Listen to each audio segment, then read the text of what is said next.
জন্মের পর থেকে একটা নিউবর্ন বেবির স্কিনে সবসময় দামি দামি স্কিন কেয়ার প্রোডাক্ট ইউজ করা উচিত, আর না হলে পরবর্তীতে ওদের স্কিনে অনেক রকম সমস্যা হতে পারে।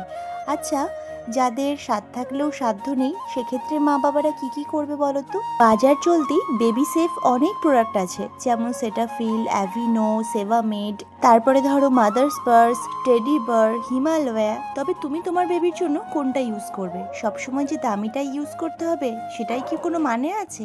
নাকি কম দামি প্রোডাক্ট দিয়েও বেবির স্কিনকে ভালো রাখা সম্ভব? আমার গত বেশ কিছু ভিডিওতে এই কমেন্টটা বারবার আসছে যে আমি আমার বেদের স্কিনে কি ইউজ করি। তাহলে চলো আজকের ভিডিওতে তোমাদের সবটাই দেখিয়ে দেব। ভিডিওটা শুরু করা যাক। প্রথমেই বলে রাখি, দামি স্কিন কেয়ার প্রোডাক্ট মানেই যে সেটা সবসময় বেস্ট হবে সেটা কিন্তু নয়। তোমার বেবির জন্য কোনটা বেস্ট হবে সেটা মা হিসেবে তোমাকেই বুঝে নিতে হবে। অনেক সময় কিন্তু ডক্টর রেকমেন্ডেড এমন অনেক দামি প্রোডাক্ট আছে যেগুলো বেবির স্কিনে দিলে কিন্তু সঙ্গে সঙ্গে র্যাশ বেরিয়েও যেতে পারে। ক্ষেত্রে অন্য প্রোডাক্টে সুইচ করে যেতে হয়। আমি না মা হিসেবে সবসময় আমার বেদের জন্য এমন প্রোডাক্টই ব্যবহার করব ভেবে রেখেছি যেটা আমি সারা জীবন অ্যাফোর্ড করব। এখন আবেগের বয়সে নিউবর্ন বেবির জন্য যে খুব দামি প্রোডাক্ট ইউজ করবো আর যদি সেটা পরে করতে না পারি, সেক্ষেত্রে কিন্তু ওর স্কিনটা অ্যাফেক্টেড হবে।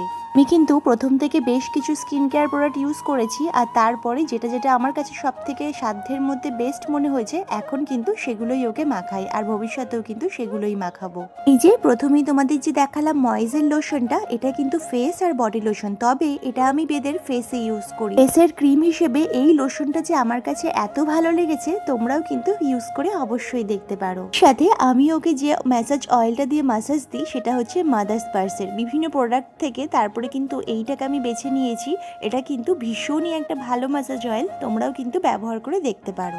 তার সাথে সাথে হিমালয়ের প্রোডাক্টের কথা তো সবাই জানে। আমি কিন্তু হিমালয়ের যে বডি লোশনটা আছে সেটাই কিন্তু বেদের বডিতে ইউজ করি।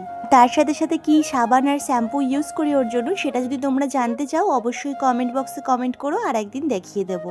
আর তো বেদকে স্নান করিয়ে দিয়েছে, আর তারপরে কিন্তু আমি ওকে ফ্রেশ করিয়ে তারপর নিজে স্নান করতে চলে গিয়েছি। আর স্নান সেরে এসে কিন্তু খাবারটাও খেয়ে নিলাম। তোমরা দেখতেই পেলে আজকে কি রান্না হয়েছে। আর আজকে মা পেতেছিল ঘরে টক দই। জানো তো আমার মা না ঘরে দইটা এত ভীষণ ভালো পাতে, যেটা কিন্তু মিষ্টি দইয়ের চেয়েও কোনো অংশ কম না। এত খেতে ভালো হয়, তো আমি কিন্তু ভীষণ ভালোবাসি খেতে। এখন থেকে বেদের 4 মাস বয়স শুরু হয়েছে, তখন থেকে কিন্তু বেদকে যখন আমি কোলে শুয়ে রাখি, আমরা কিন্তু কেউই ওকে শুয়ে রাখতে পারি না, মানে ও সমানে পিঠ আর ঘাড় উঁচিয়ে দেয় এভাবে বসার জন্য। তাই দেখো আজকে এভাবে ওকে একটু সাপোর্ট দিয়ে বসানোর চেষ্টা করেছি, কারণ শুয়ে দিলে না প্রচন্ড চিৎকার করে কান্না করছে। আর এভাবে দেখলাম সাপোর্ট দিয়ে বসাতে ও কিন্তু ভীষণ আনন্দ পাচ্ছে আর নিজের মতন করে খেলাধুলো করছে। আমি জানি তোমরা হয়তো অনেকেই বলবে এত তাড়াতাড়ি এভাবে বসানো উচিত নয়, তবে কি বলতো, একদমই না পেরেই এভাবে বসিয়েছি, কারণ ও কিন্তু একদমই শুয়ে থাকতে চাইছে না কোলের মধ্যে। যদিও 4 মাস বয়স থেকেই ও বসার জন্য প্রচন্ড পরিমাণে বায়না করে, কান্না করে, তবে কিন্তু বসায়নি। 5 মাস পড়তে পড়তে তখন ওকে একটু সাপোর্ট দিয়ে ভাবে বসিয়ে রেখেছি।